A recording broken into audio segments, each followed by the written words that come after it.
今日同大家介紹下我哋學剪頭髮會經常用到嘅公仔頭或者叫假頭。常見啲公仔頭通常都係分三種嘅質地嘅。一種就係人造纖維啦，你當佢塑膠咁啦嚇。另外一種咧就係兩溝嘅，即係佢有啲真有啲人造纖維兩樣溝埋一齊嘅。但係就有陣時表面有陣時唔係咁易睇得到。我哋買嗰翻用我先知。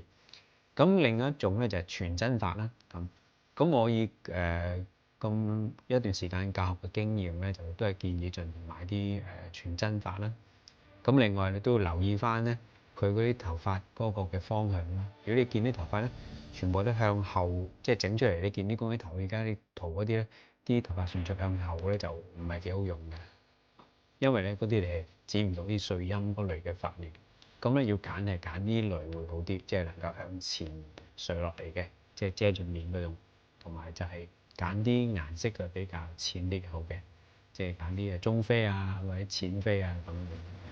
咁佢出嚟嘅效果咧，剪完嘅時候咧，嗰個層次感啊咁嘢咧就會好啲嘅。亦都剪嘅過程咧都比較即係比較冇咁棘疏。